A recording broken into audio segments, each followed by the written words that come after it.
পানিহাটি পুরসভার নয়া চেয়ারম্যান হলেন সোমনাথ দে। এর আগে প্রাক্তন যিনি চেয়ারম্যান ছিলেন মলয় রায়, তাকে দলের নির্দেশেই পদত্যাগ করতে হয়েছিল। তারপর নয়া চেয়ারম্যান হলেন সোমনাথ দে। আমাদের সঙ্গে রয়েছেন আমাদের প্রতিনিধি দুর্গাদাস বন্দ্যোপাধ্যায়।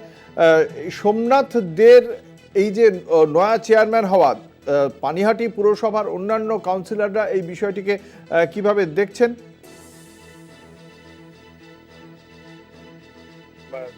বসলেন পানিহাটিতে এবং মলয় রায় প্রাক্তন চেয়ারম্যান যিনি ছিলেন, মলয় রায়ের বিরুদ্ধে কিছু অভিযোগ উঠেছিল অমরাবতী মাঠ নিয়ে জটিলতার পরিপ্রেক্ষিতে। তারপরেই কিন্তু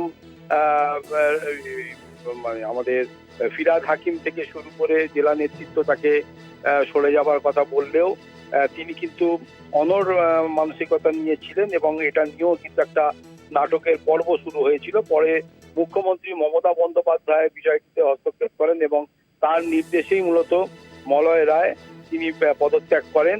এবং এর পরে যে বিষয়টা হলো যে দলের পক্ষ থেকে এই ফিরহাদ হাকিম বিগত দিনে যে বিভিন্ন জায়গায় যারা চেয়ারম্যান হবেন সেই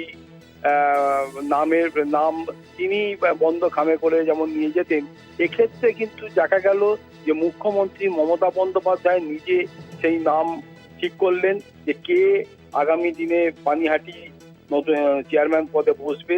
এবং সেই নাম তিনি ঠিক করে শুধু দিয়েছেন এমনটা নয়, বন্ধ খামে ভরে মন্ত্রী ফিরহাদ হাকিমকে নির্দেশ দিয়েছিলেন যে যখন সিআইসিদের নিয়ে এই বৈঠক হবে সেই বৈঠকের সময়তেই যেন সেটি খোলা হয় এবং সেটা নামটা ঘোষণা করা হয়। সেই মতোই কিন্তু আজকে নতুন চেয়ারম্যান হিসাবে সোমনাথ দে পানিহাটির নতুন চেয়ারম্যান হলেন।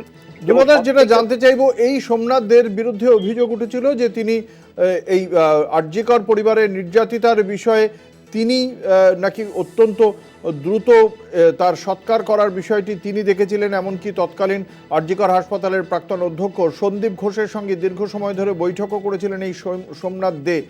তারপরেও তাকে বেছে নেওয়ার কারণ কি জানা যাচ্ছে তৃণমূল সূত্রে? দেখো, রাজনৈতিক সূত্রে যাই জানা যাক না কেন, রাজনৈতিক সূত্রে তো অনেক কথাই জানা যায়, কিন্তু বিষয়টা হচ্ছে যে সোমনাথ দে তিনি হয়তো আমরা জানতে পারি যে এই আরজিকর কাণ্ডে অতি সক্রিয় একটা ভূমিকা নিয়েছিলেন, এটা ঠিক কথা। কিন্তু পরবর্তী ক্ষেত্রে সময় যত গড়িয়েছে আরজিকর কাণ্ডে নিয়ে সিবিআই তদন্ত থেকে শুরু করে যা কিছু উঠে এসেছে তাতে কোনো জায়গাতেই কিন্তু কেউ প্রমাণ করতে পারেনি যে শাসক দলের কেউ এই বিষয়টার সঙ্গে জড়িত, তাদের মদতে এটা হয়েছে এমন কোনো বিষয় তারা প্রমাণ করতে ব্যর্থ হয়েছে সিবিআই।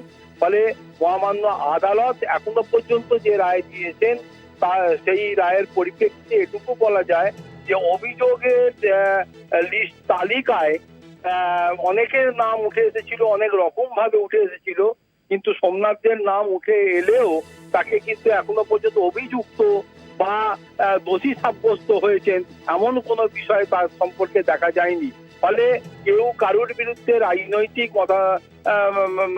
উদ্দেশ্য নিয়ে কারো বিরুদ্ধে কিছু বলতেই পারে, কিন্তু সেটা ততক্ষণ পর্যন্ত টেকে না যতক্ষণ না কোর্ট তাকে কোনো তার রায় দিচ্ছে।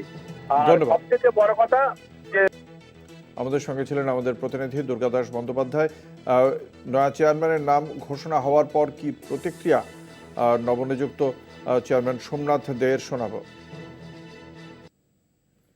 আমাদেরকে বলবেন, আমরা ঠিক সেইভাবেই চলব। রাজ্য সরকারের প্রতিনিধি হিসাবে ডিএম সাহেব রয়েছেন, এসডিও সাহেব রয়েছেন, যা ইনস্ট্রাকশন আমাদের কাছে পৌরসভায় আসবে সেই ইনস্ট্রাকশনকে ফলো করে সেটাকে আমরা বাস্তবে রূপ দেওয়ার চেষ্টা করব। পুরসভার তরফ থেকে মাঠের উপর কোনো নজরদারি চালানো হবে বা কিছু? অবশ্যই থাকবে, যাতে মাঠ কেউ অধিগ্রহণ না করতে পারে সেটা পৌরসভা অবশ্যই করবে। মাঠের মতো থাকুক, পানিহাটির ফুসফুস।